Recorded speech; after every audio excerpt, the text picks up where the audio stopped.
حاضرین محترم، تمام گھڑیاں، تمام ساعتیں، تمام راتیں، تمام ایام، تمام مہینے بے شک اللہ رب العزت کے ہیں۔ اسی کی قدرت کاملہ کی یہ نشانیاں ہیں، لیکن سال میں کئی مہینے، مہینوں میں کئی دن، دنوں کے ساتھ راتیں، اور پھر دنوں اور راتوں میں کچھ ساعتیں اور گھڑیاں ایسی بھی ہیں کہ جن کے اندر اللہ کے قرب کی، اس کی عطا کی، اس کی مہربانی کی، اس کی رحمتوں کی، اللہ کی مخلوق کے لیے آسمانوں سے جھڑی لگ جاتی ہے، بارش شروع ہو جاتی ہے، اور وہ رب ذوالجلال اپنی عطا اور اپنی رحمتوں کے ساتھ اپنی خیرات و برکات میں تسلسل کے ساتھ اضافہ فرما دیتا ہے، تسلسل کے ساتھ۔ تو ہم خوش نصیب ہیں کہ اللہ نے پھر سے ہمیں زندگی میں شعبان المعظم کا ماہ مقدس عطا فرمایا ہے۔ آقا صلی اللہ علیہ وآلہ وسلم شعبان المعظم کی بہت زیادہ تعظیم اور بہت زیادہ تکریم فرمایا کرتے تھے۔ دیکھیے، اللہ تبارک و تعالیٰ نے انسان کو جسم اور روح کا مرکب بنایا ہے،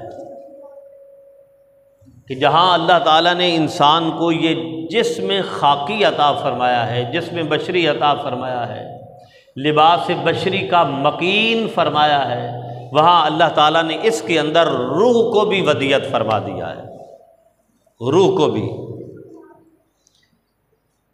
تو جس طرح ہر ایک فصل کا ایک سیزن اور موسم ہوتا ہے، اور اس سیزن اور موسم کے علاوہ وہ فصل نہ کوئی بوتا ہے، نہ کوئی اس کے لیے ہل چلاتا ہے، نہ اس کے لیے محنت اور تگ و دو کرتا ہے۔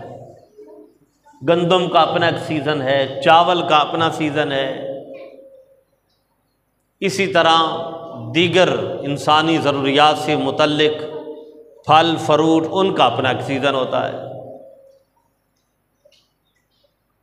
جسمانی تقاضوں اور ضروریات کو پورا کرنے کے لیے جس طرح ہر ایک موسم درکار ہوتا ہے، تو اس جسم کے اندر جو اللہ نے روح رکھی ہے، روح رکھی ہے، اور وَنَفَخْتُ فِيهِ مِن رُّوحِي کا جو وعدہ ہے اللہ کا، کہ یہ جسم تو کچھ بھی نہیں ہے۔ جب اللہ نے آدم علیہ السلام کا جسم خاکی بنا لیا، تو اس کے بنانے میں بھی اللہ کی قدرت کا اظہار ہے، کہ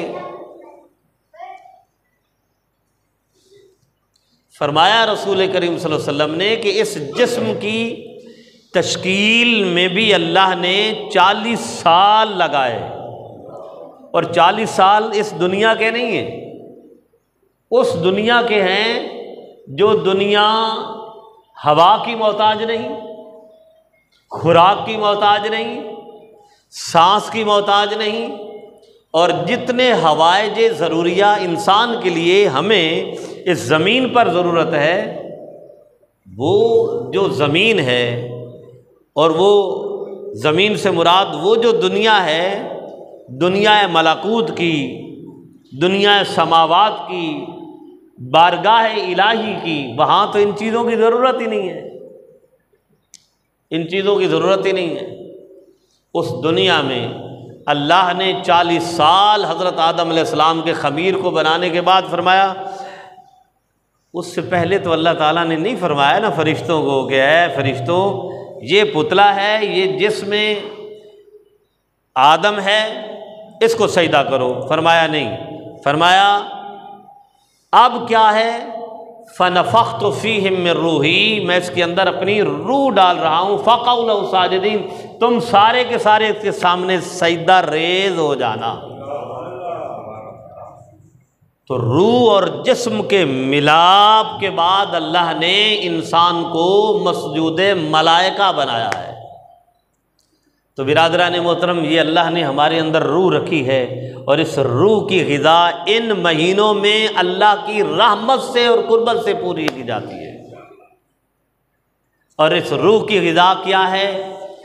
ذکر الہی، عبادت الہی، رب کی بارگاہ کی طرف رجوع کرنا، یعنی رجوع اللہ، اس روح کی غذا ہے۔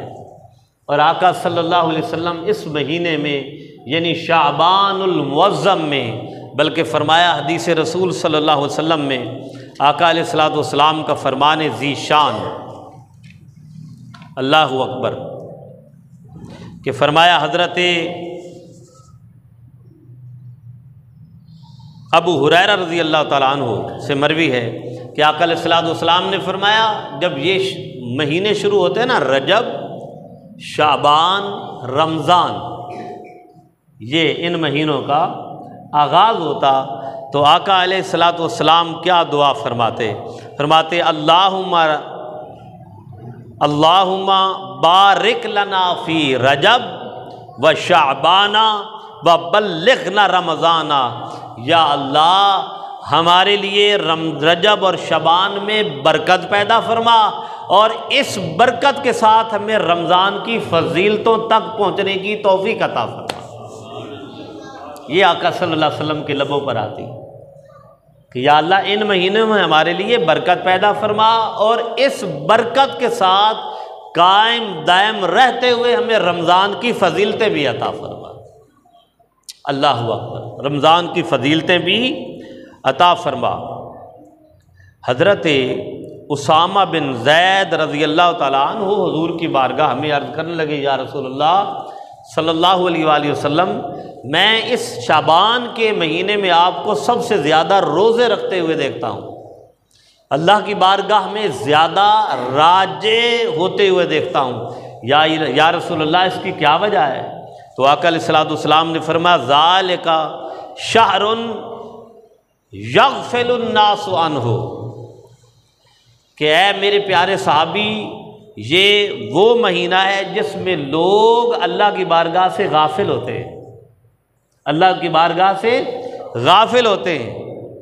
اللہ اکبر، اسی لیے اس میں عبادت کر رہا ہوں اللہ کی، تاکہ میری عبادت تمہارے لیے مشعل راہ بن جائے، اور قیامت تک میری امت اس مہینے کو غفلت کے طور پر نہ گزارے، بلکہ جاگ کر گزارے، دل کی تر و تازگی کے ساتھ گزارے، حشاش بشاش ہو کے گزارے، تاکہ رمضان کے لیے وہ تیار ہو سکے، رمضان کے لیے وہ تیار ہو سکے۔ اور فرمایا یہ بھی ایک وجہ ہے، اور پھر فرمایا آقا صلی اللہ علیہ وسلم نے کہ وَهُوَ شَهْرٌ تُرْفَعُ فِيهِ الْأَعْمَالُ إِلَىٰ رَبِّ الْعَالَمِينَ۔ آقا صلی اللہ علیہ وسلم نے فرمایا یہ وہ مہینہ ہے جس میں اللہ کی بارگاہ میں اللہ کی مخلوق کے اعمال پیش کیے جاتے ہیں۔ کیا کیے جاتے ہیں؟ پیش کیے جاتے ہیں۔ فَأَنَا أُحِبُّ أَن یرفع عملی وَأَنَا صَائِمٌ، اس لیے میں روزے زیادہ رکھتا ہوں کہ اگر میرے بھی اعمال اللہ کی بارگاہ میں پیش ہوں تو میں حالت روزے میں ہوں، اور اللہ میرا مجھ سے خوش ہو جائے۔ اب دیکھیں اس حدیث سے کئی چیزیں نکل سکتی ہیں، کئی سوال جنم لے سکتے ہیں، لیکن ان سارے سوالوں سے بالا تر ہمارے لیے عمل رسول صلی اللہ علیہ وسلم ہے کہ حضور کثرت سے اس ماہ مقدس میں روزے رکھتے ہیں۔ اللہ اکبر، تاکہ یہ جو من کی زمین ہے، ہماری روح کی زمین ہے، یہ روح کی زمین نرم پڑ جائے۔ کسان اس وقت تک اس زمین پر بیج نہیں بوتا جب تک اس میں اس بیج کی سقط، اس بیج کے پیدا ہونے اور اس بیج کو تناور درخت یا ایک پودا بنانے تک اس زمین کو مکمل تیار نہ کر لے۔ تو اللہ تعالیٰ بھی اس بندے سے راضی نہیں ہوتا جب تک اس بندے کا دل اللہ کی طرف جو ہے مائل نہ ہو جائے، اللہ کی طرف راغب نہ ہو جائے۔ اسی لیے ہر عبادت کرتے ہوئے یہ حکماً فرمایا گیا کہ جب رب کی عبادت کرو تو تمہارا دل اور حال، کال اور حال دونوں اللہ کی طرف راغب ہو جائیں۔ اب دیکھیں نا، جیسے وہ سلطان العارفین حضرت باہو سلطان رحمہ اللہ تعالیٰ فرماتے ہیں، اللہ اکبر، تسبیح پھری مگر تسبیح پھری پر دل نہ پھریا، کی کرنا ہی نہ تسبیحاں نو۔ یعنی جب انسان کے ہاتھ میں تسبیح ہو یا زبان پر اللہ کا ذکر ہو یا نماز کے اندر اللہ کا بندہ موجود ہو تو ایسے سمجھے جیسے حضور علیہ الصلوۃ والسلام نے فرمایا، ان تعبد اللہ، تم اللہ کی عبادت اس طرح کرو کہ کأنک تراہ، اس طرح عبادت کرو جیسے تم اپنے رب کو دیکھ رہے ہو۔ فَإِن لَّمْ تَرَاهُ، اگر تم اس رب کو دیکھ نہیں سکتے تو یہ عبادت کرتے ہوئے اللہ کی بارگاہ میں اس طرح کھڑے ہو کہ اللہ تمہیں دیکھ رہا ہے، اللہ تمہیں دیکھ رہا ہے۔ تو برادران محترم، بات تو یہی ہے کہ ان مہینوں میں، ان دنوں میں، ان ساتوں میں محبت رسول کے ساتھ، عمل رسول کے ساتھ، چاہت رسول کے ساتھ اللہ کی بارگاہ میں راجع ہوا جائے اور جھک جائے بندہ کہ یا اللہ تو مجھ سے راضی ہو جا۔ اور پھر حضرت ابو ہریرہ رضی اللہ تعالیٰ عنہ سے حدیث مروی ہے کہ روایت کرتے ہیں آقا صلی اللہ علیہ وسلم نے آقا علیہ الصلوۃ والسلام سے یہی سوال کیا گیا کہ یا رسول اللہ، آپ کثرت سے عبادت کیوں اس ماہ مقدس میں کرتے ہیں، روزے کیوں رکھتے ہیں؟ فرمایا اس مہینے میں مرنے جنہوں نے اگلے سال اس دنیا سے جانا ہوتا ہے، اللہ تعالیٰ کی بارگاہ میں ان کے نام پیش کیے جاتے ہیں۔ تو حضور نے فرمایا کہ اگر میرا نام پیش ہو جائے تو میں روزے کی حالت میں ہوں، تیری میری عبادت کا کیا عالم ہے۔ یہ ان کی شان ہے جن کے وسیلے سے رب نے فرمایا لِيَغْفِرَ لَكَ اللَّهُ مَا تَقَدَّمَ۔ آقا علیہ الصلوۃ والسلام کے صدقے اللہ نے یہ مزدہ فضا سنا دیا کہ میرے رسول کی عزت یہ ہے کہ جن کی وجہ سے میں تمہارے گناہ معاف فرما رہا ہوں۔ یہ ان کا عالم ہے کہ اپنے آپ کو اللہ کی بارگاہ میں کس طرح راغب فرما رہے ہیں۔ تو بندے کے لیے بہت بڑا سبق ہے کہ ان دنوں میں اللہ کی یاد کے اندر مصروف اور محو ہو جائے اور رب کی بارگاہ میں راجع ہو جائے۔ 24 گھنٹے انسان، اب آپ یہ دیکھ لیں، سب سے بڑا ذکر اللہ کی بارگاہ میں بندے کی طرف سے کیا ہے؟ نماز ہے۔ کیا ہے؟ 1 گھنٹہ، سوا گھنٹہ، کوئی زیادہ خشوع خضوع سے پڑھے تو 1.5 گھنٹہ۔ کتنا خشوع خضوع سے 4 فرض پڑھ لیں گے، کتنا خشوع خضوع کے ظہر، عصر، مغرب، عشاء، فجر کی نماز پڑھ لیں گے، کتنا خشوع خضوع سے 2 گھنٹے لگا دیں گے 5 نمازوں میں۔ ایک نماز پڑھتے ہوئے آدھا گھنٹہ لگا دیں گے جی، تو باقی 22 گھنٹے اللہ اکبر انسان نے اپنے مطابق گزارنے ہیں کہ میں نے بیوی بچوں کو بھی خوش کرنا ہے، میں نے باس کو بھی خوش کرنا ہے، میں نے اپنے شیئر ہولڈر کو بھی خوش کرنا ہے، میں نے اپنے دوستوں کو بھی خوش کرنا ہے، میں اپنی دکانداری بھی چلانی ہے، سب کچھ ہے۔ تو بندہ 1 گھنٹہ وہ گزار لے کہ اس گھنٹے میں میرا رب میرے عمل سے خوش ہو جائے۔ لیکن اگر دیکھا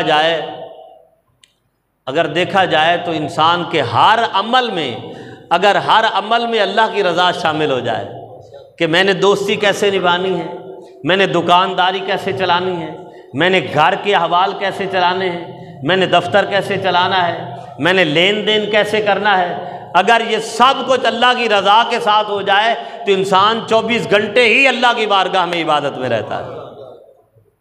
24 گھنٹے ہی اللہ کی بارگاہ میں عبادت میں رہتا ہے۔ یہ نہیں کہ وہ کسی نے اچھا جملہ شیئر کیا کہ رمضان شریف جب آتا ہے تو 50 کی چیز 100 کی بیچنی ہے، 20 کی چیز 100 کی بیچنی ہے، لیکن بھاگ بھاگ کے تیز تیز مسجد کی طرف آنا کہ کہیں نماز جماعت کے ساتھ قضا نہ ہو جائے جی۔ تو پھر ایسے عمل سے بھی اللہ تعالیٰ برکت نماز میں نہیں ڈالتا۔ ادھر تو ڈنڈی مارنی ہے کہ ہر بندے نے کہ کوشش کریں کہ 11 مہینے کا راشن ہی جمع ہو جائے، کہ اللہ کا بندہ اگر یہ سوچ رکھے اور ادھر سے یہ سوچ رکھے کہ نماز بھی قضا ہو جائے تو میرے لیے تو بڑی تکلیف کی بات ہے۔ تو سب سے اچھی بات یہ ہے کہ انسان اگر دکان پہ بیٹھا ہے، اگر انسان گاڑی چلا رہا ہے، انسان لین دین کر رہا ہے، یہی سوچے کہ اللہ کی مخلوق کو میری طرف سے جو فرمایا آقا نے کہ خیر الناس من ینفع الناس، لوگوں میں بہترین وہ ہے کہ جو لوگوں کو نفع دیتا ہے۔ تو جو لوگوں کو نفع دیتا ہے اس کو پتہ نہیں کہ وہ سب سے بڑا نفع دینے والا اسے کتنا نفع عطا فرما دے گا، کتنا نفع عطا فرما دے گا۔ تو برادران محترم، یہ جو ماہ مقدس ہے شعبان المعظم، یہ حضور علیہ الصلوۃ والسلام کی محبت کا، عمل کا مہینہ ہے۔ اور حضرت امام جلال الدین سیوطی رحمۃ اللہ علیہ نے اور پھر امام قسطلانی نے بھی المواہد اللدنیہ میں بھی فرمایا، حضرت امام قسطلانی نے کہ ان شہر شعبان شہر الصلاۃ علی رسول اللہ صلی اللہ علیہ وسلم، کہ یہ جو مہینہ ہے نا شعبان کا، یہ حضور پر درود پاک پڑھنے کا مہینہ ہے۔ دیکھیے نا، ہر ایک کی اپنی ایک سوچ ہے، اللہ والوں کی اپنی ایک سوچ اور نظر ہے کہ فرمایا شعبان کیا ہے؟ حضور پر بولیے نا درود و سلام پڑھنے کا مہینہ ہے۔ کسی نے پوچھا کہ حضرت یہ درود و سلام پڑھنے کا مہینہ کیوں ہے؟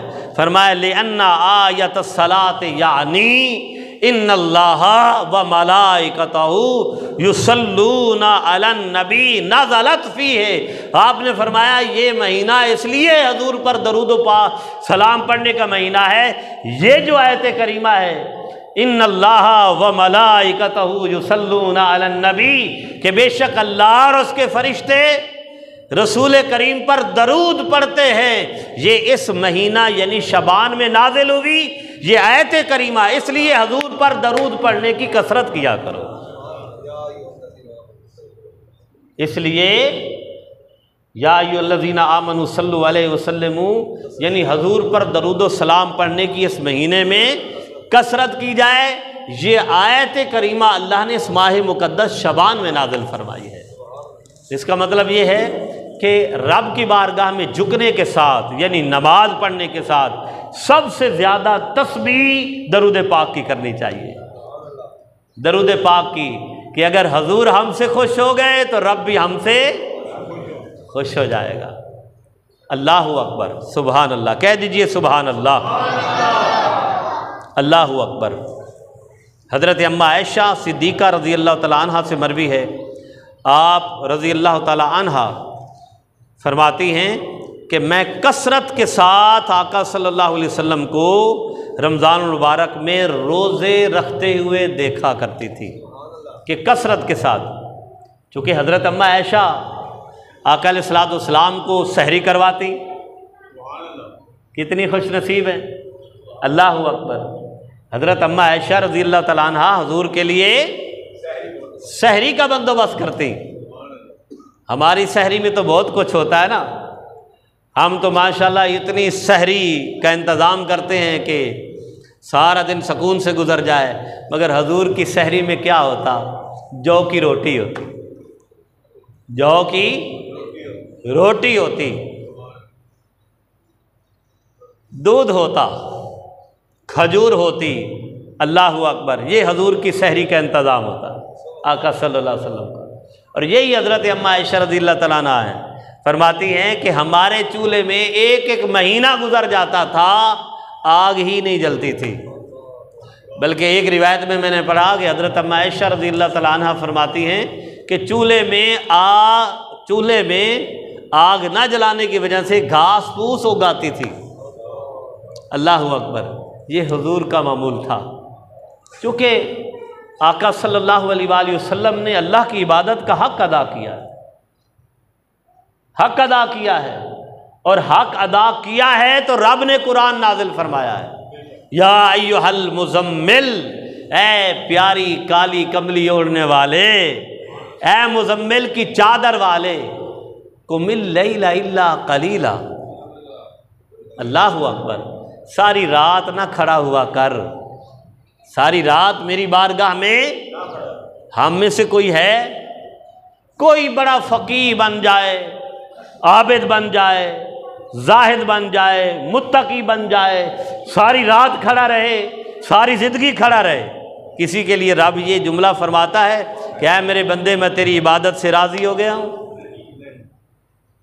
اللہ اکبر، نہیں، کسی کے لیے نہیں فرماتا، مگر اپنے محبوب نبی کے لیے فرما رہا کہ میرے حبیب اوین کس، یا تو رات میں اپنی عبادت کو کم کر دے یا آدھی رات کر دے۔ اللہ اکبر، میرے حبیب تیرا قیام میرے لیے، تیرا کھڑا ہونا ہی میرے لیے میری عبادت ہے۔ اللہ اکبر، مگر حضور علیہ الصلوۃ والسلام کے بارے میں تو حضرت ام عائشہ فرماتی ہیں کہ اتنی کثرت کے ساتھ قیام فرماتے کہ حضور علیہ الصلوۃ والسلام کے قدم مبارک متورم ہو جاتے، سو جا نہ جاتی۔ ہم تو ایک نماز پڑھنے کے لیے، اب دیکھیں نا ماشاءاللہ مسجد میں کیا ہوتا ہے، جو ہی سلام پھرتا ہے تو ہم تو بھاگم بھاگ ہو گئے۔ میں کبھی کبھی سوچتا ہوں کہ سختی کریں، لیکن کیا کریں، میرے دل میں یہ اللہ کی بارگاہ سے جملہ آ جاتا ہے کہ اے بندے، تیری سختی کرنے سے کیا، اگر میں نے نہیں بٹھانا تو تیری سختی کیا کرے گی؟ اگر میں نے ہی اپنی بارگاہ میں نہیں بٹھانا تو کسی کی سختی کیا کرے گی؟ جب اللہ نے دل میں ڈالنا ہے تو ہو سکتا ہے وہ بندہ سارا دن ہی رب کی بارگاہ میں بیٹھا رہے، ساری رات ہی اللہ کی۔ اس لیے میں نے یہ آیت کریمہ جو ہے آپ کے سامنے تلاوت کی کہ الذین یذکرون اللہ، وہ لوگ جو اللہ کا ذکر کرتے ہیں۔ تو برادران محترم، جب تک اللہ کی طرف سے ہوک نہیں اٹھے گی، اس کی طرف سے عطا، اس کی قربت کی نازل نہیں ہوگی، بندہ بندے کے لیے دعا کر سکتا ہے، ہدایت نہیں دے سکتا۔ لیکن اب آپ یہ دیکھ لیں کہ آقا صلی اللہ علیہ وسلم کی شان کیا ہے کہ ساری رات اللہ کی بارگاہ میں کھڑے ہوتے ہیں۔ کس لیے کھڑے ہوتے ہیں؟ ہمارے لیے کھڑے ہوتے ہیں۔ تو ہم اللہ کی بارگاہ میں کتنا خشوع خضوع سے کھڑے ہوتے ہیں، کتنا وقت دیتے ہیں۔ ہم تو امام کے ساتھ دعا مانگنا بھی پسند نہیں کرتے، چاہے جائے کہ یہ بات الگ ہے کہ کوئی کسی کی فکر کیا ہے یا کسی کی سوچ کیا ہے، اس سے ہٹ کر اگر بندہ یہ سوچ لے کہ میں دعا مانگ رہا ہوں، اللہ کے ذکر میں بیٹھا ہوں، تھوڑی دیر چند گھڑیاں بیٹھا ہوں، تو جو کام میں جلدی جلدی کرنے جا رہا ہوں، اگر یہاں اللہ کی بارگاہ میں وقت دوں گا تو وہ کام خود ہی ہو جائے گا، وہ کام خود ہی ہو جائے گا۔ اور اگر نہیں ہونا تو بھاگ کر بھی نہیں ہونا، چل کر بھی نہیں ہونا، اور اگر ہو جانا ہے ہمارے مقدر میں ہے، کوشش کرنا بندے کا کام ہے، اگر ہو جانا ہے تو یہاں اللہ کے گھر میں بیٹھے بیٹھے ہی ہو جائے گا۔ یہ ہے ذہن کی بات، ذہن کی بات۔ تو حضرت اماں عائشہ صدیقہ رضی اللہ تعالیٰ عنہ فرماتی ہیں کہ آقا صلی اللہ علیہ وسلم شعبان میں کثرت کے ساتھ روزے رکھتے، کثرت کے ساتھ روزے رکھتے، کثرت کے ساتھ اللہ کی بارگاہ کی طرف راجع ہو جاتے۔ اللہ اکبر، اس لیے آقا صلی اللہ علیہ وآلہ وسلم نے ارشاد فرمایا الشعبان شہری و رمضان شہر اللہ، شعبان میرا مہینہ ہے، یعنی رسول کا مہینہ ہے، اور رمضان اللہ کا مہینہ ہے، رمضان اللہ کا مہینہ ہے۔ اور جب یہ شعبان المعظم کا مہینہ آتا تو اصحاب کرام اللہ کی طرف جو ہے وہ راجع ہو جاتے، تلاوت قرآن کی کثرت کرتے، روزوں کی کثرت۔ اگر ہم بیمار ہیں روزے نہیں رکھ سکتے، لیکن اب تو یہ ہے نا بات، پتہ کیا بات میں زبان سے کھری کھری باتیں نکل جاتی ہیں کہ اب تو عالم یہ ہو گیا ہے کہ فرض روزے رکھنے سے بھی عذرداری ہو گئی ہے، بڑے عذر آ جاتے ہیں، سارا سال ڈنڈے کی طرح ہٹے کٹے سارا کچھ، جب رمضان آ گیا جی مجھے تو دیکھیں جو عذرداری ہے، جو اللہ کا حکم ہے، جس کی مجبوری ہے، وہ اللہ کی بارگاہ میں اسے بھی پتہ ہے، وہ رب کو بھی پتہ ہے کہ اس کو روزے رکھنے سے تکلیف ہوتی ہے، اس کی بیماری بڑھ جاتی ہے، اس کی پریشانی بڑھ جاتی ہے، اس کا بی پی اپ ڈاؤن ہو جاتا ہے، اس کی شوگر کا لیول اپ ڈاؤن ہو جاتا ہے، اس کا کولیسٹرول لیول اس میں ڈسٹربنس پیدا ہوتی ہے۔ یہ تو اللہ کی بارگاہ میں اور آپ کیا جج کر سکتے ہیں؟ لیکن ہم نے ایسوں کو بھی دیکھا ہے کہ بیماریاں ہزار ہیں مگر روزے نہیں چھوڑتے، تکلیف بڑی ہے مگر رب کی بارگاہ میں کھڑا ہونا نہیں چھوڑتے، اپنے لیے حرام کہتے ہیں کہ ہم بیٹھ کر نماز پڑھ لیں، یہ اس رب کی عطا ہے۔ دیکھیں عذرداری، مرض، تکلیف یہ اللہ تعالیٰ کی طرف سے دین ہے، اللہ کی طرف سے بھی دین ہے۔ اور میں نے ایسوں کو بھی تڑپتے ہوئے دیکھا ہے کہ بیماری بھی ہے تو کہتے ہیں کہ یا اللہ یا تو ہمیں مار دے یا ہمیں روزہ رکھنے کی توفیق عطا فرما۔ یہ رب کی دین ہے، عذر تو اللہ کے بارگاہ میں ہے نا، میرے تیرے سامنے عذرداری کی کیا ضرورت ہے؟ لیکن یہ ہے کہ ہمارے سامنے ہے اسوہ نبوی صلی اللہ علیہ وسلم، سیرت نبی صلی اللہ علیہ وسلم کہ آقا صلی اللہ علیہ وسلم نے اللہ اکبر، حضرت عمر فاروق رضی اللہ تعالیٰ عنہ کیا دعا کرتے تھے؟ یا اللہ گرمی کے ہی روزے رہے، تھے بھی ذرا تھوڑا سا جان والے، طاقت والے، گرمی کے روزوں میں بڑی لذت اور مزہ آتا تھا۔ اللہ اکبر، جس نے نہیں رکھنے اس نے دسمبر کے بھی نہیں رکھنے، جس نے نہیں رکھنے نا اس نے دسمبر کے بھی روزے نہیں رکھنے، اور جنہیں رب نے توفیق دینی ہے چاہے جون ہو یا دسمبر ہو وہ اللہ کی بارگاہ میں جھک جاتے ہیں اور روزے داری اللہ کی بارگاہ میں پیش کرتے ہیں۔ تو حضور علیہ الصلوۃ والسلام نے فرمایا شعبان میرا مہینہ ہے اور رمضان، تو جس نے شعبان میں اللہ کی عبادت کی اس نے حضور کو خوش کیا، اور جس نے حضور کو خوش کیا اس نے اللہ کو راضی فرما دیا۔ اور رمضان میں تو پھر ہر بندہ کوشش کرتا ہے کہ میں اللہ کا قرب مجھے نصیب ہو جائے، رب کی رحمت مجھے نصیب ہو جائے، رب ذوالجلال کی عزتیں مجھے نازل ہو جائے۔ بات یہ ہے کہ ایمان جو ہے نا، ایمان، اس ایمان کی بڑی قیمت ہے، اس ایمان کی بڑی قیمت ہے۔ جس کے دل میں لا الہ الا اللہ محمد رسول اللہ، یہی بڑا وزنی ہے، یہی بڑا وزنی ہے۔ وہ حدیث پاک میں آپ کو سنایا کرتا ہوں کہ آقا علیہ الصلوۃ والسلام نے فرمایا ایک بندہ یوم حشر میں اللہ کی بارگاہ میں آئے گا، اللہ تعالیٰ فرمائے گا جاؤ تجھے بخش دیا۔ جب وہ فرشتوں کے ساتھ جا رہا ہوگا تو دل میں خیال آئے گا، کیونکہ اللہ تعالیٰ تو دلوں کی جانتا ہے نا، نحن اقرب من حبل الورید، وہ تو شہرگ کے بھی زیادہ قریب ہے۔ تو دل میں خیال جو آتا ہے وہ کون پیدا کرتا ہے؟ اللہ، جو پیدا کرنے والا ہے۔ ایک دل کے اندر بھی خیال، اسے نہیں پتا کہ میرا بندہ کیا سوچ رہا ہے۔ وہ بندہ جا رہا ہوگا جنت کی طرف تو سوچے گا کہ میں نے جو نیک عمل کیے تھے نا، میرے رب نے میرے نیک اعمال کی وجہ سے، صالح اعمال کی وجہ سے میری بخشش فرما دی ہے۔ اللہ اکبر۔ اب اللہ تعالیٰ کی رحمت ہے، اس جملے کو بھی چھوڑ دیتا، رب فرمائے گا فرشتوں آواز دے گا اس بندے کو ذرا پیچھے لے آؤ، اس بندے کو جو اپنے اعمال پر اترانے کی کوشش کر رہا ہے نا، اس کو ذرا پیچھے لے آؤ۔ اس کی ساری زندگی کے اعمال اپنے اس ترازو میں، ایک ترازو وہ جو تکڑی ہوگی، ترازو ہوگا، اس کے ایک پلڑے میں رب رکھ دے گا اور ایک پلڑے میں اللہ اکبر اس کی آنکھ کا وزن رکھ دے گا۔ آنکھ کا جو وزن ہے وہ جھک جائے گا، آنکھ کا پلڑا۔ اللہ فرمائے گا تیری ساری زندگی کے اعمال تو میری ایک نعمت آنکھ کا بھی بدلہ نہیں دے سکے، میری ایک نعمت آنکھ کا بدلہ نہیں دے سکتے، تو میری جنت کا بدلہ چکانے کی کو سوچ رہا ہے؟ تو میری جنت کا، جنت تو بہت بڑی میری نعمت ہے، یہ جو تجھے میں نے ایک آنکھ دی ہے اس کا بدلہ نہیں چکا سکا، تو کہہ رہا ہے کہ میں نے تیرے اعمال کے صلے میں تجھے جنت دے دی ہے۔ اللہ اکبر۔ تو برادران محترم، یہ میاں صاحب نے جو فرمایا نا، فضل کرے تاں بخشے جامن سانورگے منہ کالے، بات یہ ہے کہ ہر وقت رب کے فضل کی تلاش میں رہنا چاہیے۔ حضرت اما عائشہ رضی اللہ تعالیٰ عنہا یہ روایت کرتی ہیں کہ میں نے آقا صلی اللہ علیہ وسلم سے سنا کہ اے عائشہ، رب کا فضل تلاش کرنا، یہ نہ سمجھنا کہ میں اپنے عمل کی وجہ سے بخشی گئی ہوں۔ جواباً عرض کیا یا رسول اللہ آپ بھی؟ فرمایا ہاں میں بھی۔ فرمایا میں بھی، اگر رب کا فضل ہوگا تو اللہ مجھے بھی بخش دے گا۔ اللہ اکبر۔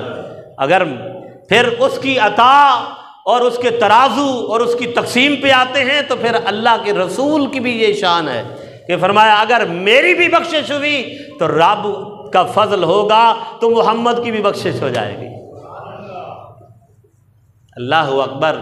دیکھیں نا، ہمارا تو یہ عقیدہ ہے کہ حضور کی شفاعت نصیب ہو جائے گی تو گناہگار بھی بخشے جائیں گے، مگر آقا صلی اللہ علیہ وسلم ہمارے لیے کرائٹیریا دے رہے، ہمارے لیے ایک میجرمنٹ دے رہے کہ بندے اترانا نہیں ہے، غرور نہیں کرنا، یہ نہ سمجھنا کہ میں رات کے پہر میں اٹھتا ہوں اور تہجد پڑھتا ہوں، رب اس وجہ سے مجھے بخش دے گا۔ اور میاں صاحب فرماتے ہیں تیری تہجد کا کیا ہے، رات کے پہر میں تو کتے بھی اٹھ کے اللہ کا ذکر کرتے ہیں، کتے بھی رات کو اٹھ کے آوازیں دیتے ہیں، اور تمہیں کیا پتا، زبان تو وہ سمجھنے والا ہے اور وہ سمجھنے والا ہے، اس لیے اصحاب کہف کے کتے کو بھی رب نے زبان عطا فرما دی تھی۔ کبھی بھی اپنے عمل پر اترانا نہیں ہے، چاہے کوئی 10 حج کر کے آئے یا ساری زندگی حج کرتا رہے، ساری زندگی رب کی عبادت کرتے رہے، بس جھک جائے، یا اللہ تیرا فضل ہوگا تو میرا کام بھی بن جائے گا، تیرا فضل ہوگا تو میرا کام بھی بن جائے گا۔ اسی لیے شعبان المعظم حضور علیہ الصلوۃ والسلام نے اللہ کی بارگاہ میں جھکنے کی اور سجدہ ریزی کی، نماز پڑھنے کی، نوافل پڑھنے کی، صدقات و خیرات کرنے کی آقا صلی اللہ علیہ وسلم نے ترغیب عطا فرمائی ہے۔ اس لیے اصحاب رسول بار بار کہتے ہیں، اور حضرت ام عائشہ رضی اللہ تعالیٰ عنہ، حضرت اسامہ بن زید سے بھی روایات مروی ہیں، حضرت ابو ہریرہ سے بھی مروی ہیں کہ جب شعبان کا مہینہ آتا حضور اللہ کی بارگاہ میں جھک جاتے، سارا دن بندہ کام کرتا ہے، سارا دن، اللہ اکبر۔ فرمایا نا وَجَعَلْنَا النَّهَارَ مَعَاشًا وَجَعَلْنَا اللَّيْلَ لِبَاسًا، اے بندے سارا دن کو کماتا ہے، رات کو میں نے تیرے لیے بستر بنا دیا ہے کہ میرا بندہ سارا دن آ کے تھکا ہارا ہے، رات کو اسے بہترین نیند عطا فرما دو۔ اور حضور علیہ الصلوۃ والسلام نے فرمایا جب بندہ سو جاتا ہے تو کیفیت ایسی ہے جیسے مرنے والے کی ہوتی ہے۔ کیسی کیفیت ہے؟ جیسے مرنے والے کی ہے۔ اس مالک کی مرضی اسی عارضی موت میں ہمیں دائمی موت دے دے، نہ اٹھائے۔ کتنے ہیں جو سوتے ہیں اور اٹھ نہیں پاتے؟ اللہ اکبر، اللہ اکبر۔ اس لیے فرمایا دعا مانگو، اللہم، اللہ تعالیٰ کی بارگاہ میں دعا مانگو کہ میرے بندے انی اموت و احیا، میرے اللہ میں تیرا نام لے کر سوتا ہوں اور تیرا نام لے کر ہی جاگتا ہوں، تیری ذات کا شکر ہے۔ اس لیے برادران محترم، آج کے جمعۃ المبارک کا پیغام یہ ہے کہ یہ جو مہینہ شروع ہے شعبان المعظم کا، یہ حضور رمضان کی تیاری فرمایا کرتے تھے، اور مقدر والے کہ ہمیں اگر وہ سجدے کی توفیق دے دے، اپنے ذکر کی توفیق دے دے، اور اپنی ذات سے محبت کی توفیق دے دے۔ اور میں نے پہلے بھی عرض کر دیا ہے کہ 1 گھنٹہ سوا 5 نمازوں کا وقت لگتا ہے، اللہ کی بارگاہ میں گزارو، اور 21 گھنٹے یا 22 گھنٹے وہ بھی اللہ کی مرضی کے ساتھ اگر گزارو تو 24 گھنٹے رب فرماتا ہے یہ بندہ میری عبادت میں ہے۔ اللہ اکبر۔ میں بعض اوقات ویڈیوز آتی رہتی ہیں فیس بک پہ یا یوٹیوب پہ بھی سرچ ہو جاتی ہیں، ایسی بھی آتی ہیں۔ ایسا بندہ ایک غالباً کراچی کا شہر ہے یا کون سا ہے کہ جب وہ گوشت دیتا ہے تو جب اس کا وزن برابر ہو جاتا ہے تو کہتا ہے 1 بوٹی میری طرف سے۔ ایسے لوگ بھی رب کے پڑھے، یہ 1 بوٹی میری طرف سے۔ اس پڑھنے کا وزن کم ہو جاتا ہے یا زیادہ ہو جاتا ہے؟ وہ جو اللہ کا بندہ اپنے گاہک کو 1 بوٹی اپنی طرف سے دیتا ہے، یہی رب کی رضا ہے، یہی محبت کماتا ہے اپنے رب سے۔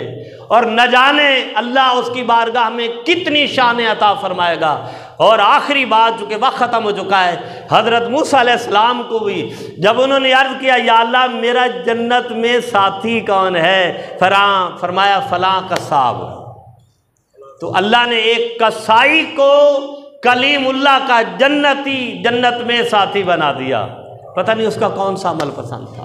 تو اس لیے 24 گھنٹے اگر ہم اللہ کی مخلوق کو خوش کرنے میں، اور پھر 1 گھنٹہ سجدہ کر کے رب کو خوش کرنے کے بعد جب ہم سوتے ہیں تو رب الحمدللہ فرشتوں کو بھی یہ کہتا ہوگا کہ یہ وہ ہے جو 24 گھنٹے میری عبادت میں گزار دیتا ہے۔